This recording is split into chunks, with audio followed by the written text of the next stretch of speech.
Good morning friends. हमारे YouTube channel nano notes में आप सबका स्वागत है। हम लोगों ने अकबर कंप्लीट कर लिया था। आज हम देखेंगे जहांगीर के बारे में, जो कि अकबर के पुत्र थे। ठीक है, तो आइए देखते हैं, स्टार्ट करते हैं। इनका सलीम जहांगीर का शासनकाल 1605 से 1627 ईस्वी तक माना जाता है। आगे देखते हैं इनके बारे में। इनका पूरा नाम मिर्ज़ा नूर उद्दीन बेग मोहम्मद खान सलीम जहांगीर था। अन्य नाम इनका शेखू था। जन्म 30 अगस्त सन 1569 में हुआ था। इनकी जन्मभूमि फतेहपुर सीकरी है। 8 नवंबर सन 1627 ईस्वी में 58 वर्ष की उम्र में लाहौर में इनकी मृत्यु हो गई थी। पिता का नाम अकबर था और माता मरियम उस जमानी थी। इनके पत्नी का नाम नूरजहां भवती मानमती था और संतान जो थे खुसरो मिर्जा, खुर्रम जिनका नाम शाहजहां था, परवेज शहरयार, जहांदार शाह, निसार बेगम, बहार बेगम, बानू। और इनकी जो राज्य की सीमा थी उत्तर और मध्य भारत तक विस्तृत थी। शासनकाल सन 15 अक्टूबर 1605 ईस्वी से 8 नवंबर 1627 ईस्वी तक था चला। 22 वर्षों तक शासन किया इन्होंने। 24 अक्टूबर 1605 में आगरा में इनका राज्याभिषेक हुआ था। धर्म था सुन्नी मुसलमान थे। राजधानी आगरा और दिल्ली थी। अकबर जो थे इनके पूर्वाधिकारी थे और उत्तराधिकारी शाहजहां थे। मुगल राजघराने से ताल्लुकात रखते थे। मकबरा था शाहदरा लाहौर में, जो कि पाकिस्तान में पड़ता है। और इनकी जो प्रसिद्धि हुई थी वो जहांगीर का न्याय क्षेत्र में इनको काफ़ी प्रसिद्धि मिली थी। ठीक है, अन्य जानकारियों में क्या है कि सलीम और अनारकली की जो बेहद मशहूर और काल्पनिक प्रेम कहानी पर बनी फिल्म है मुगल ए आज़म, भारत की महान फिल्मों में गिनी जाती है। आप सबको पता होगा, सबने देखी होगी। ठीक है, आगे देखते हैं। अकबर का उत्तराधिकारी सलीम था। सलीम जो कि जहांगीर को कहा जाता है। ठीक है, अकबर के स्थान पर उसके बेटे सलीम ने तख्त-ओ-ताज संभाला था, जिसने जहांगीर की उपाधि पाई थी। ठीक, जहांगीर का अर्थ होता है दुनिया का विजेता। उसने कांगड़ा और किश्तवाड़ के अतिरिक्त अपने राज्य का विस्तार किया और मुगल साम्राज्य में बंगाल को भी शामिल कर लिया। ठीक है, जहांगीर की न्याय की जंजीर के लिए भी याद किया जाता है। अकबर का जन्म 30 अगस्त 1569 में हुआ था। अकबर ने सूफी संत शेख सलीम चिश्ती के नाम पर अपने बेटे का नाम सलीम रखा था। जहांगीर द्वारा शुरू की गई, सॉरी यहाँ पे ये अकबर लिख गया है, यहाँ पे इनके बेटे का नाम जहांगीर होगा। ठीक है, तो अकबर ने शेख सलीम चिश्ती के नाम के पर अपने बेटे का नाम सलीम रखा था। जहांगीर द्वारा शुरू की गई किताब तुजुक ए जहांगीर नाम की आत्मकथा को पूरा करने का श्रेय मोतबिंद खान को जाता है। जहांगीर के 5 बेटे थे, खुसरो, खुर्रम, शहरयार और जहांदार। ठीक है, जहांगीर के सबसे बड़े बेटे खुसरो ने 1606 ईस्वी में अपने पिता के विरुद्ध विद्रोह कर दिया था। खुसरो और जहांगीर की सेना के बीच युद्ध जालंधर के पास हुआ और खुसरो को जेल में डाल दिया गया। खुसरो की सहायता करने के लिए जहांगीर ने सिखों के 5वें गुरु अर्जुन देव को फांसी दिलवा दी। खुसरो गुरु से गोइदवाल में मिला था और 1622 ईस्वी में कांधार मुगलों के हाथ से निकल गया। इस पर शाह अब्बास ने अधिकार कर लिया। जहांगीर को न्याय की जंजीर के लिए भी याद किया जाता है, ऊपर हम लोग पढ़ चुके हैं। ठीक है, ये जंजीर शाहजहां ने सोने की बनवाई थी, जो आगरे के किले शाहबुर्ज और यमुना तट पर स्थित पत्थर के खंभे में लगवाई हुई थी। नूरजहां ईरानी निवासी मिर्जा ग्यास बेद की बेटी थी। उनका वास्तविक नाम मेहरुन्निसा था। 1549 ईस्वी में नूरजहां का विवाह अली कुली बेग से हो गया था और जहांगीर ने अली कुली बेग को एक शेर मारने के कारण शेर अफगान की उपाधि दी थी। ठीक है, 1607 में शेर अफगान की मौत के बाद मेहरुन्निसा अकबर की विधवा सलीमा बेगम के सेवा में नियुक्त हुई थी। सबसे पहले जहांगीर ने नौरोज के अवसर पर मेहरुन्निसा को देखा था और 1611 में उनसे विवाह कर लिया था। विवाह के बाद जहांगीर ने उनसे नूरमहल और नूरजहां की उपाधि दी थी। मुगल चित्रकला जहांगीर के काल में अपने चरम सीमा पर थी। वह स्वयं भी उत्तम चित्रकार और कला का पारखी था। इस समय के कलाकारों में चटक रंगों का प्रयोग, जैसे मोर के गले सा नीला रंग, लाल रंग का प्रयोग करना, चित्रों को त्रियामी प्रभाव देना प्रारंभ कर दिया गया था। जहांगीर के शासनकाल के जो मशहूर चित्रकार थे वो कौन थे, देखते हैं कौन थे। बिशनदास और मनोहर। जहांगीर ने अपनी आत्मकथा में लिखा है कि कोई भी चित्र चाहे किसी मृतक का हो या जीवित व्यक्ति द्वारा बनाया गया हो, मैं देखते ही तुरंत बता सकता हूँ कि ये किसकी कृति है।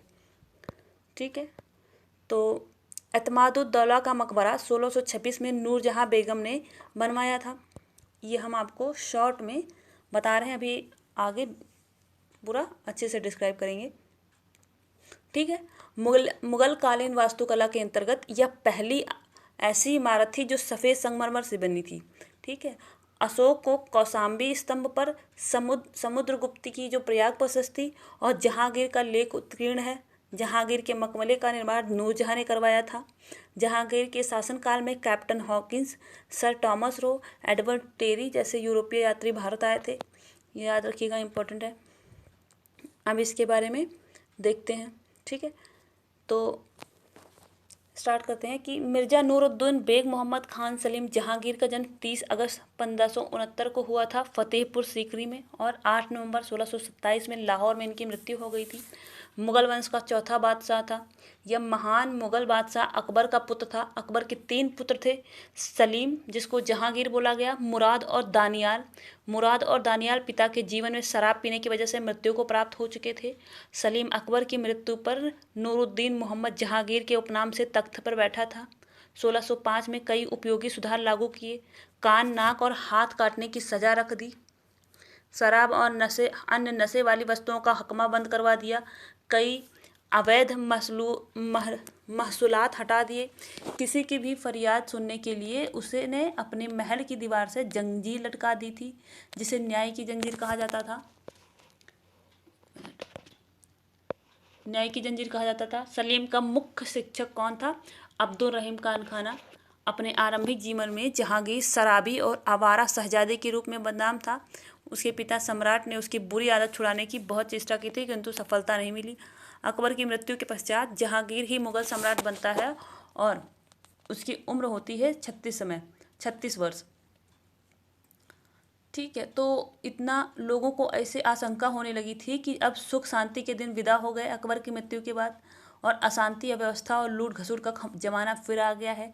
इस समय जनता में इतना भय और आतंक था, जिसका विस्तृत वर्णन जैन कवि बनारसी दास ने अपने प्रसिद्ध ग्रंथ अर्थकथानक में किया है। उनका कुछ अंश यहाँ पे प्रस्तुत किया जा रहा है, तो उसको देख लीजिएगा कि घर घर दर दर दिए कपाट, हटवानी नहीं बैठे हाट, भले वस्त्र और भूषण भले, ते सब गाढ़े धरती चले, घर घर समहीन विसाहे अस्त, लोगन पहरे मोटे वस्त्र।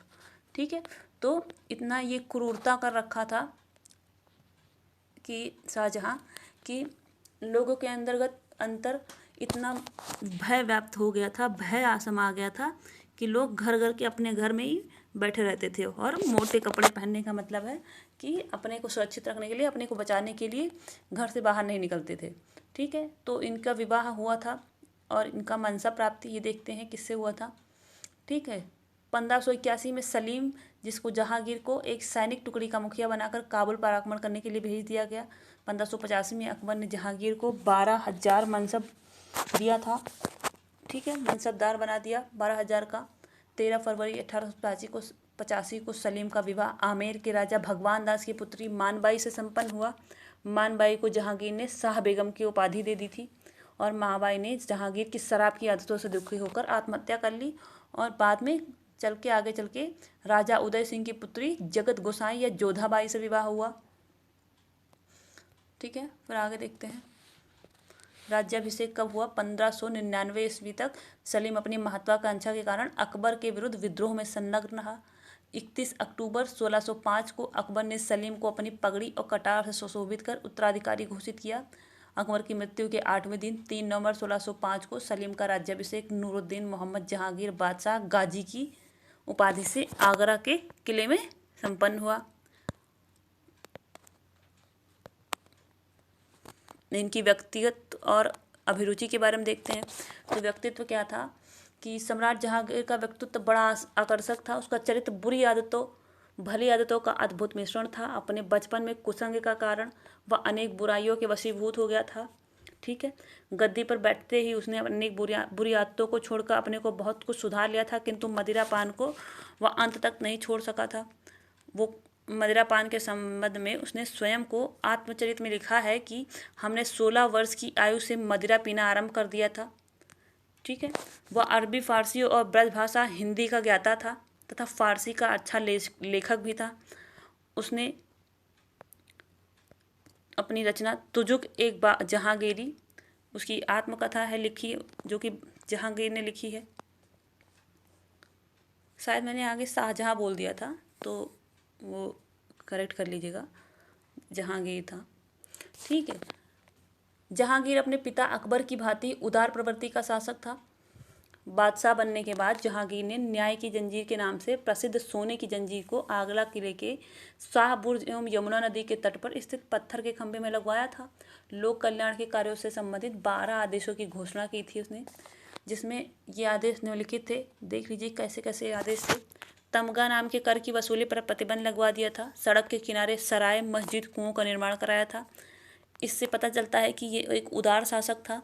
हालांकि ये बाद में जाके बहुत ज़्यादा सफल नहीं होता है, लेकिन फिर भी इसने थोड़े बहुत काम जो अपनी आदतों को सुधारने के बाद इसने किए थे वो देखते हैं। व्यापारियों के सम्मान की तलाशी उनकी इजाज़त के बिना नहीं करनी थी।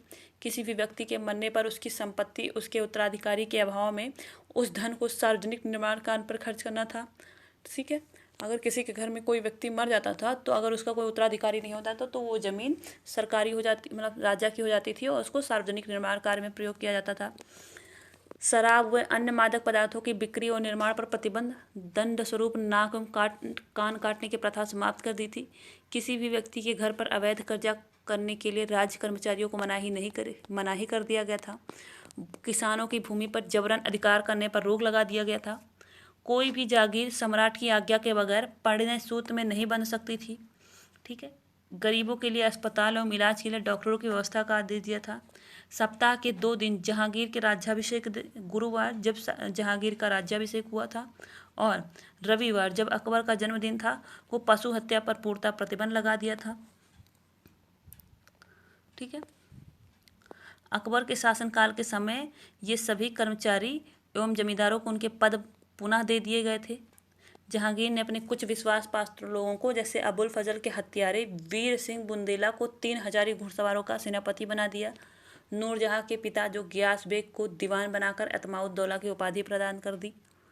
ठीक है, जमान बेग को महावत खां की उपाधि प्रदान कर 1500 का मनसब दिया। का अबुल फजल के पुत्र अब्दुल रहीम को 2000 का मनसब प्रदान किया। जहांगीर ने अपने कुछ कृपा पात्र जैसे कुतुबुद्दीन कोका को बंगाल का गवर्नर और शरीफ खां को प्रधानमंत्री पद प्रदान किया। जहांगीर के शासनकाल में कुछ विदेशियों का भी आगमन हुआ था। इसमें कौन थे? Captain Hawkins. आप जब मॉडर्न इंडिया शुरू होगा तब देखेंगे पुर्तगालियों के आगमन के वाले चैप्टर में। सर टॉमस रो प्रमुख थे, जिन्होंने सम्राट जहांगीर से भारत में व्यापार करने के लिए अनुमति देने की याचना की थी। ठीक है, खुसरो का विद्रोह देखते हैं। जहांगीर के 5 पुत्र थे, खुसरो, परवेज, खुर्रम, शहरयार और जहांदार। सबसे बड़ा पुत्र था खुसरो, जो मानबाई से उत्पन्न हुआ था। रूपवान और गुणी और वीर था, इसको जानने की कोई ज़रूरत नहीं है। तो खुसरो के मन में बादशाह बनने की लालसा पैदा हुई। उसने अपने मामा मान सिंह और उसके ससुर जो थे मिर्ज़ा अजीज़ कोका की सह पर अप्रैल 1606 में अपने पिता जहांगीर के विरुद्ध उसने विद्रोह कर दिया। ठीक है, जहांगीर अपने पिता जहांगीर ने खुसरो को आगरा के किले में नज़रबंद रखा, परंतु खुसरो अकबर के मकबरे की यात्रा के बहाने भाग निकला। लगभग 12,000 सैनिकों के साथ खुसरो जहांगीर की सेना का मुकाबला जालंधर के निकट भैरावल के मैदान में हुआ था। खुसरो को पकड़कर कैद में डाल दिया गया था और सिखों के जो 5वें गुरु अर्जुन देव को जहांगीर ने फांसी दिलवा दी, क्योंकि उन्होंने विद्रोह के समय खुसरो की सहायता की थी। ठीक, कालांतर में खुसरो एवं जहांगीर की हत्या का षड्यंत्र रचने के कारण उनसे अंधा करवा दिया गया। खुर्रम जो शाहजहां था ने अपने दक्षिण अभियान के समय खुसरो को अपने साथ ले जाकर 1621 में उसकी हत्या करवा दी। ठीक है, आगे देखते हैं ग्रामीणों का विद्रोह। उसी के काल में ग्रामीणों ने विद्रोह कर दिया था। जहांगीर के शासनकाल में एक बार ब्रज में यमुना पार के किसानों और ग्रामीणों ने विद्रोह करते हुए कर देना बंद कर दिया था, टैक्स देना बंद कर दिया था। जहांगीर ने खुर्रम, जो शाहजहां का नाम खुर्रम था, को उसे दबाने के लिए भेजा और विद्रोहियों ने बड़े साहस और दृढ़ता से युद्ध किया, किंतु शाही सेना से वो पराजित हो गए थे। ठीक है, और उसमें बहुत से मार दिए गए और स्त्रियों बच्चों को कैद कर लिया गया था। ठीक है, इसकी रचना स्वयं जहांगीर ने अपने आत्मचरित्र में भी की है। उसके बाद प्रशासन देखते हैं। जहांगीर ने अपनी बदनामी को दूर करने के लिए अपने विशाल साम्राज्य का प्रशासन अच्छा करने की ओर ध्यान दिया। उसने यथासंभव अपने पिता अकबर की शासन नीति का अनुसरण किया और पुरानी व्यवस्था को कायम रखा। ठीक, कुछ अधिकारियों की पदोन्नति भी कर दी थी और इस प्रकार के उदारतापूर्ण व्यवहार का उसने शासन पर बड़ा अनुकूल प्रभाव पड़ा। न्याय व्यवस्था देखते हैं क्या किया था। जहांगीर ने न्याय व्यवस्था ठीक रखने की ओर विशेष ध्यान दिया और न्यायाधीशों के अतिरिक्त वह स्वयं भी जनता के दुख दर्द को सुनने लगा था। इसके लिए उसने अपने निवास स्थान से लेकर एक जंजीर जो बनवाई थी, ठीक, उसमें घंटियां लटकवा दी थी। अगर किसी को अपनी बात कहनी होती थी तो वो जंजीर को पकड़कर खींच सकता था ताकि उसमें बंधी हुई घंटियों की आवाज़ सुनकर बादशाह फरियाद को अपने पास बुला सके। जहांगीर ने के आत्मचरित्र से ज्ञात होता है कि वह जंजीरें सोने की थीं और उनके बनवाने में बड़ी लागत आई थी। ठीक है, कला और साहित्य के बारे में देखते हैं। इनके बारे में, जहांगीर के बारे में ज़्यादा कुछ है नहीं, थोड़ा बहुत जो इन्होंने काम किया था उतना ही हमको देखना है, इतना इम्पोर्टेंट कोई नहीं है, तो बस हम लोग थोड़ा सा देख लेते हैं। जहांगीर के चरित्र में एक अच्छा लक्षण कला और साहित्य की बात, इनके शासनकाल में कला और साहित्य जो था वो बहुत ही फला फूला और उसका चरमोत्कर्ष था, अपने चरम पे थी कला और साहित्य। तो उसी को बात को देखेंगे। ठीक है, प्रकृति का हृदय से आनंद लेना, फूलों को प्यार करना, उत्तम सौंदर्य, बोधगात्मक रुचि से संपन्न, स्वयं चित्रकार होने के कारण जहांगीर कला और साहित्य का पोषक था। किराना घराने की उत्पत्ति का मुख्य श्रेय जहांगीर को ही जाता है। उसका तुजुक ए जहांगीरी संस्मरण उसकी साहित्यिक योग्यता का प्रमाण है। उसने कष्टकर चुंगियाँ और करों को समाप्त किया तथा किन्नरों के व्यापार का निषेध करने का प्रयास किया। 1612 में जहांगीर इसको निगाह ए दस्त कहता है। ठीक है, एक आदर्श प्रेमी की तरह 1615 ईस्वी में लाहौर में संगमरमर की एक सुंदर कब्र बनवाई जिस पर एक प्रेम पूर्ण अभिलेख लिखा था। यदि मैं किसी प्रेयसी का चेहरा पुनः देख पाता तो कयामत के दिन तक अल्लाह को धन्यवाद देता रहता। ठीक है, आगे देखते हैं। मुगल चित्रकला का चरमोत्कर्ष। जहांगीर का काल मुगल चित्रकला के चरमोत्कर्ष का काल था। हेरात की एक प्रसिद्ध चित्रकार अकारिज के नेतृत्व में आगरा में एक चित्रणशाला की स्थापना की गई थी। जहांगीर के काल में हस्तलिखित ग्रंथों की विषय वस्तु को चित्रकारी के लिए प्रयोग की पद्धति को समाप्त करके उसके स्थान पर छवि चित्र, प्राकृतिक दृश्यों, व्यक्तियों के जीवन से संबंधित चित्रण की परंपरा शुरू की गई थी। इसके साम्राज्य के प्रमुख चित्रकार कौन थे देखते हैं। फारूक बेग थे, बिशन दास, उस्ताद मंसूर, दौलत, मनोहर, अबुल हसन। फारूक बेग ने अकबर के समय मुगल चित्रकला में प्रवेश किया था। ठीक है, बादशाह ने उन दिनों दोनों को, जो अबुल हसन और उस्ताद मंसूर थे, उस्ताद मंसूर को नादिर उल असरर और नादिर उल जमा, अबुल हसन को नादिर उद जमा की उपाधि दी थी। उस्ताद मंसूर प्रसिद्ध पक्षी विशेषज्ञ चित्रकार थे, जबकि अबुल हसन को व्यक्ति चित्रों में महारत हासिल थी। जहांगीर के काल में शिकार, युद्ध और दरबार के दृश्यों, ठीक है, के अलावा पक्षी चित्रों, व्यक्ति तथा प्राकृतिक दृश्यों में प्रगति हुई। जहांगीर ने अपनी आत्मकथा तुजुक ए जहांगीरी में लिखा है कि कोई भी चित्र, चाहे वह किसी मृतक व्यक्ति द्वारा बनाया हो या फिर जीवित व्यक्ति द्वारा, मैं देखते ही तुरंत बता सकता हूँ कि किस चित्रकार की कृति है। यदि कोई सामूहिक चित्र है तो मैं उसके चेहरे पृथक पृथक कर बता सकता हूँ कि प्रत्येक अंक किस चित्रकार ने बनाया है। ठीक है, तो ये उसकी निपुणता को बताता है। वो स्वयं चित्रकार था, तो यही बताता है कि वो इतना पारखी था कि किसी भी चित्र को देख के बता सकता था कि उसके साम्राज्य के शासनकाल के कौन से चित्रकार ने उस चित्र का चित्रण किया है। मृत्यु देख लेते हैं। उसने शासन का सारा भार नूरजहाँ को सौंप दिया था। स्वयं भी शराब पीकर निश्चित पड़े रहने में ही अपने जीवन की सार्थकता समझने लगा था। और जहाँ के इस शराब की वजह से ही, पीने की वजह से ही 1627 में उस समय हुई थी उसकी मृत्यु, जब वह कश्मीर से वापस आ रहा था। रास्ते में लाहौर में उसका देहावसान हो गया था। वहाँ के रमणीक उद्यान में दफनाया गया था कश्मीर के। वहाँ उसका भव्य मकबरा बनाया गया। मृत्यु के समय 58 वर्ष का था। ठीक है। और उसकी मृत्यु के पश्चात उसका पुत्र खुर्रम शाहजहाँ के नाम से मुगल सम्राट बना था। तो जहांगीर समाप्त होता है हमारा। आगे हम देखेंगे शाहजहाँ और औरंगजेब के बारे में। ठीक है। तो वीडियो पसंद आई हो तो लाइक करिए, शेयर करिए, सब्सक्राइब करिए। और थैंक यू सो मच।